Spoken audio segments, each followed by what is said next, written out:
Hi mga ka-purple! Meron na namang nag-trending na street food na pang merienda, pwede ring ulam at pang negosyo na rin. Kaya lang ay napakalayo naman dito sa amin. Affordable, budget-friendly ang mga ingredients at madali ding gawin kaya naman magluluto na lang ako dito sa bahay. Tara samahan niyo ako, simulan na natin ang pagluluto. Bumili lang ako ng 4 na piraso ng tokwa sa palengke, yung tig 5 pesos ang isa. Hinugasan at pinatry ko lang ito para matanggal ang excess water. Tapos ay hiniwa ko lang ito sa 4 na piraso. Yung pa-cubes gaya nito. Then sa isang container ay nagmix lang ako ng 1/2 cup ng harina at 2 tablespoon ng cornstarch. Hinalo ko lang itong mabuti bago ko pinagulong ang tokwa sa harina mixture para makoat ang mga ito. At kung umabot ka hanggang dito ay paki-comment mo naman kung nasaang lugar ka habang pinapanood mo ang ating video para malaman ko kung hanggang saan ito nakaabot. After ko namang makoat ng harina ang mga tokwa, ay nagbati lang ako ng 2 itlog sa isang bowl. Tapos ay nilublog ko lang dito isa-isa ang mga tokwa. At panghuli ay naglagay naman ako ng breadcrumbs sa isang plato para dito naman pagulungin ang mga tokwa. At para mas maging crispy ang ating tokwa kapag ipinrito na. Pagkatapos namang malagyan ng breadings ang tokwa, ay isinet aside ko lang muna ito. Gagawa muna ako ng sauce bago magprito ng tokwa. Sa isang bowl naman ay pinagsama-sama ko lang ang half can ng Reno liver spread, 1 pack ng 80 ml mayonnaise, 1/2 teaspoon ng pamintang pino, 1 tablespoon ng liquid seasoning, at kaunting tubig para hindi sobrang lapot ng ating sauce. Ilalagay ko na lang sa huli nitong video ang list of ingredients. Optional lang ang paglalagay ng tubig dahil kung gusto nyo na thick ang sauce ninyo, ay skip nyo na lang ang tubig. Hinalo ko lang itong mabuti para mag-well combine ang lahat ng ingredients. Nagdagdag din ako dito ng 1/2 tablespoon ng asukal para mabalanse ang asim at tamis nito. Kaunting asin dahil medyo matabang pa. Naglagay rin ako dito ng carrots na hiniwa-hiwa ko ng pino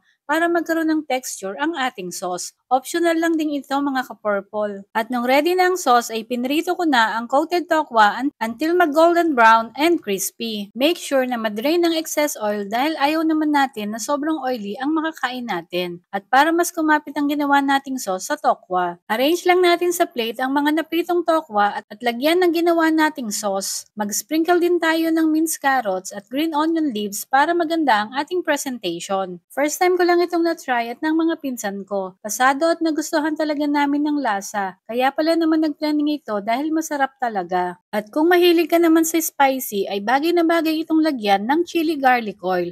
Nagko-complement ang lasa at mapaparami lalo ang kain mo ng tofu square. Kung gusto mo naman itong gawing business ay siguradong kikita ka dahil maliit na puhunan lang naman ang kakailanganin mo at hindi rin mahirap hanapin ang mga ingredients. Pili ka na lang kung anong packaging ang gagamitin mo kapag ititinda mo ang tofu square. So yun lang muna mga ka-purple. Salamat sa pagsubaybay. See you again sa next video. Bye!